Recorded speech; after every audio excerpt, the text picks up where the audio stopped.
Zamazenta, the legendary Pokemon from Sword and Shield, is being suspect tested in OU. And yes, it is a legendary, and yes, it has really good stats, but that doesn't necessarily mean it's broken. I want you to keep an open mind, because in fact, Smogon has done this very type of thing before. Kyurem Black was once suspected for OU, and at the time, people had a lot of the same opinions they had now. They were thinking, oh, it's a legendary, it has a base 170 attack, its stats are way too good, its coverage is good, Kyurem Black will be way too powerful for OU. But what ended up happening was that in practice, when people actually started playing with Kyurem Black, they started, using it in the meta, seeing how it worked. People realized that, it wasn't actually that good.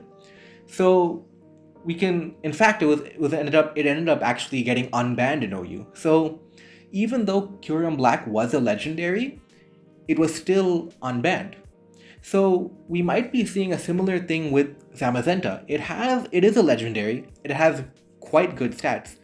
In fact, its speed stat is good, its bulk is good, its ability gives it +1 defense. It is overall a very good statistical Pokemon. But however, it does have a lot of flaws, and in the metagame, it might not be as good as we think. So when thinking about Zamazenta, I want you to really have an open mind, because you really can't really say anything about Zamazenta unless you see it in practice. So don't just close your mind off and think, oh, it's a legendary, it is going to be broken. So in this video, I'm going to talk about 3 things, basically. What does Zamazenta really bring to the table for the metagame? And if you believe Zamazenta is broken, what makes it broken? And if you believe it's not broken, why do you think it's not broken? I'm going to cover these 3 aspects of Zamazenta. So first of all, I'm going to talk about what effect Zamazenta has in the metagame. So if we look at the speed tiers in OU, actually, if we look at the speed tiers, that Zamazenta is base 128. That puts it right above Tornadus, Kartana, Garchomp, Hydreigon, Kyurem, and Weavile is in fact base 125, so it also beats Weavile. So what you end up noticing is that Zamazenta is actually a really good offensive pivot, because what it can do is it can switch into some of the tier's best Pokemon, like, Bisharp or Kartana or Tornadus, and it can threaten it. So that really makes Zamazenta good as an offensive pivot, and it's a good knockoff switch-in, because lately we've seen Weavile, we've seen Bisharp becoming really, really popular, and Zamazenta gives you a check to that offensively. So it's good as an offensive pivot, and I think that's the role we're going to see with Zamazenta. We're also going to see Zamazenta on stall, because stall really needs some sort of speed control to help you with offensive threats that really get out of hand, and Zamazenta really fills that role quite well. Like in previous generations, we've seen stall with Weavile, for example, because of its speed. Similarly, we can see Zamazenta on stall as a revenge killer, as speed control, but the benefit is that it has a lot more bulk than Weavile did in the past. So that offensive pivot role is what you're going to get in a Zamazenta metagame. And it does have some options like sweeping with Howl, but for the most part, it is going to function as a pivot. That is the basic role of Zamazenta. So if you think Zamazenta is not broken, what is your argument? Basically, you're saying that, yeah, Zamazenta has these good stats, but in practice, it's not very useful, because Zamazenta is still walled by Toxapex, it is walled by Volcarona, it's walled by Zapdos, by Corviknight, by Tangrowth.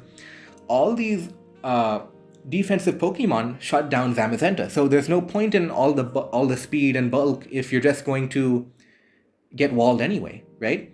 And another thing is that Zamazenta cannot actually hold an item, so it has to hold the Rusted Shield because of its ability.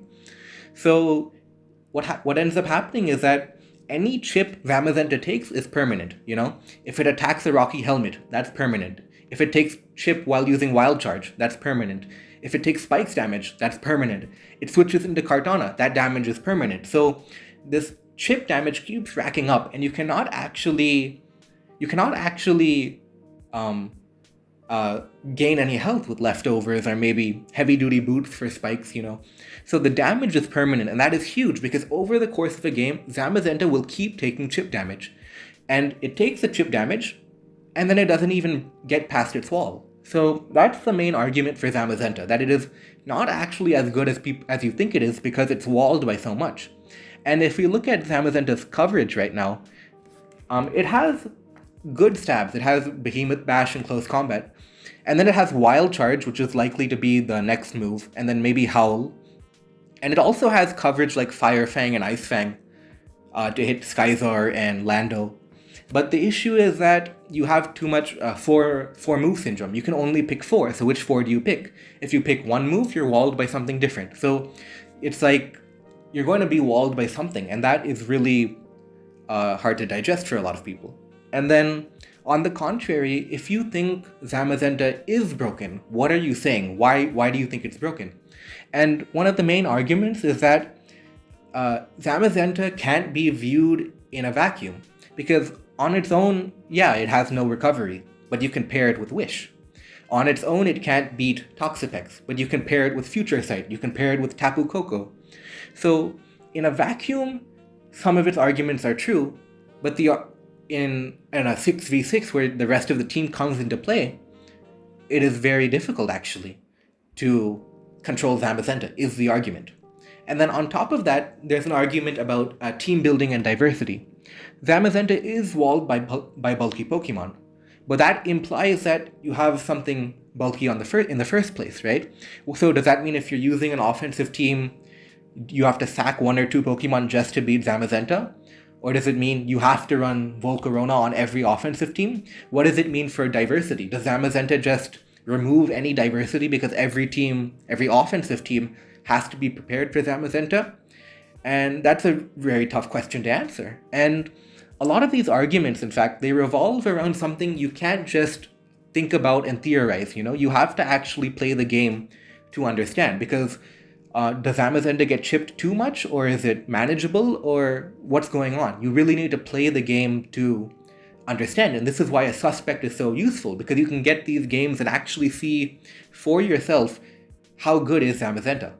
So that's going to be the reoccurring theme throughout the suspect, the practice versus theory. In practice, how do all these factors come into play? Is it too much to handle for offensive teams? Can it break through defensive cores? How much does Wish really affect Zamazenta? These questions will all be important throughout the suspect. And while I personally don't know what's going to happen, and I am myself mixed, I don't really know what I'm going to vote now, I know that this is going to be one of the most interesting suspects we've had in a long, long time. So yeah, that's about it.